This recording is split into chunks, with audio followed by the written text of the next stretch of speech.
Thank you, everyone, for not just coming out, but for waiting. We wanted to have a pre-meeting before this. Introduce a couple of folks.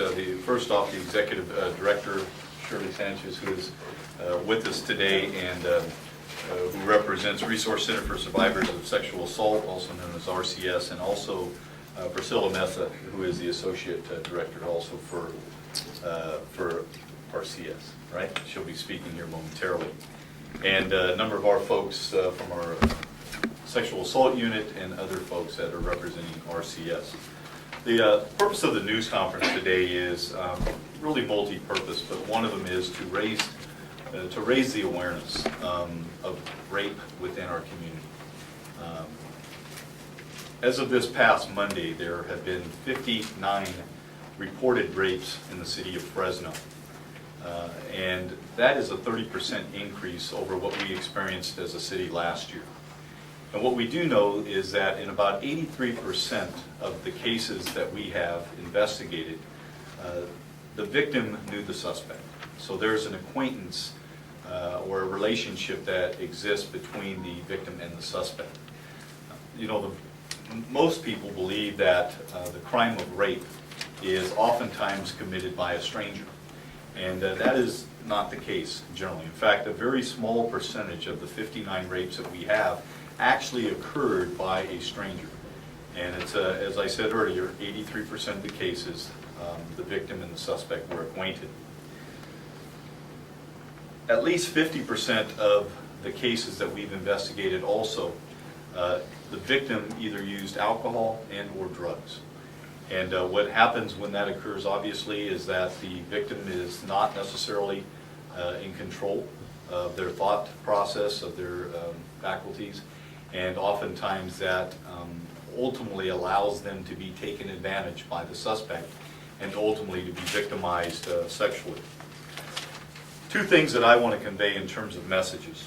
First, there is no excuse and never an invitation to rape.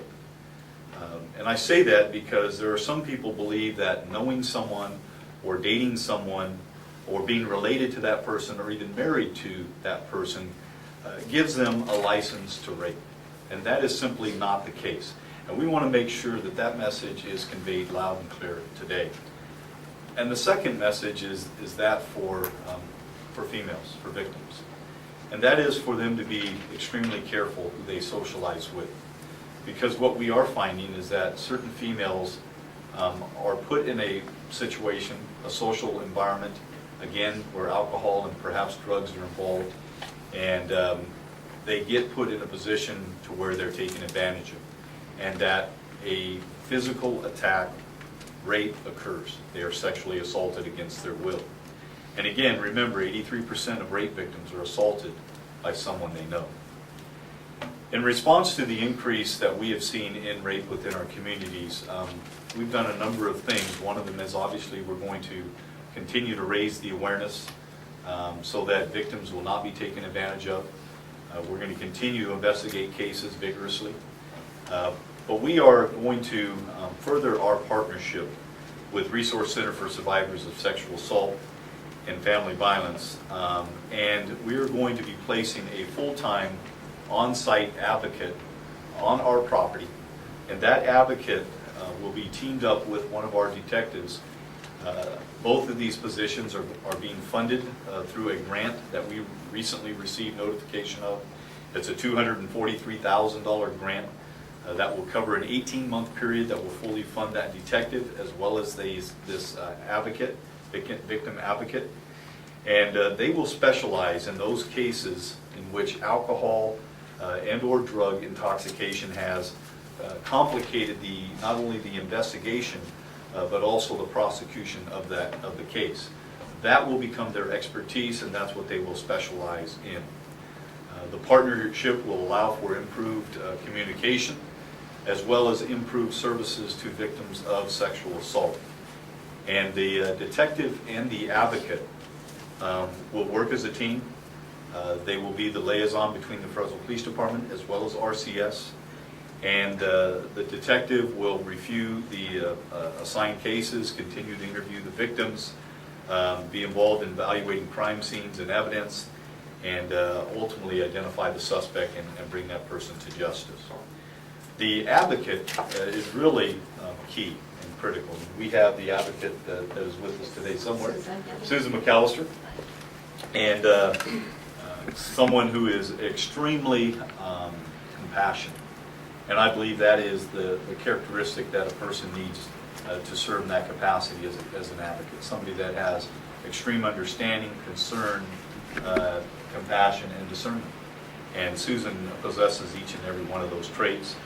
And she will be accompanying victims to forensic medical examinations on a 24-hour, 7-day-a-week basis, where they will be providing that crisis intervention. She'll also accompany these individuals to court if need be, but she will be that person that allows the victim to not be re-victimized by the system. And that is so important because so many victims out there today, victims of sexual assault, for whatever reason, sometimes feel as if maybe they have contributed to this act occurring, or that they have brought this on themselves, and that is not the case. And we want them to know that from a law enforcement perspective, we know that they are the victim, and our advocate is going to help them through the process, and our investigator is going to be the one that investigates these cases and brings the person responsible to justice and prosecute that individual. This time I'd like to bring up Priscilla Mesa. She is, again, the Associate Director for Resource Center for Survivors of Sexual Assault and Family Violence. Thank you. Good afternoon. I'd like to thank Chief Dyer for calling this news conference, especially on an issue that we feel plagues our community to this day. For the past 37 years, Resource Center for Survivors of Sexual Assault and Family Violence, formerly known as Rape Counseling Service of Fresno, has provided supportive services to victims of sexual assault and to their families. Last fiscal year, RCS provided services to 629 victims of sexual assault. This year, we have provided services to 739 victims, which is a 15% increase. Out of those 739 victims, 55% were within the city of Fresno. Oftentimes, sexual violence is viewed as an isolated incident involving a victim who was attacked in a dark alley or attacked while they were sleeping in their home. Although these types of assaults do occur, that is not the majority. As Chief Dyer stated, over 80% of the victims knew their assailant. It was someone they trusted, believed to be safe, and in many cases, loved very much. This trust is violated, leaving the victim and their family to face not only the physical trauma, but the emotional and mental anguish caused by the crime perpetrated against them. I think it's also important to state here this afternoon that it doesn't matter whether the victim was dating or was married or was related to the perpetrator. It is not a license to rape. There's never an excuse to rape. Unfortunately, these misconceptions and many others regarding sexual violence continue to exist today. These misconceptions oftentimes include, this will never happen to me, sexual violence only occurs in poverty-stricken neighborhoods, and this is a women's only issue. The reality is that 1 in 6 women and 1 in 33 men will be sexually assaulted in their lifetime. Sexual violence does not discriminate. Sexual violence affects women, men, children of all ages, ethnicities, and social economic backgrounds. RCS is dedicated to the healing and empowerment of survivors affected by sexual assault and family violence, and we have a long history working with Fresno's Police Department. The recent grant award to Fresno Police Department to locate a sexual assault advocate within their sexual assault unit is another link in the chain that binds us in our efforts to end sexual violence.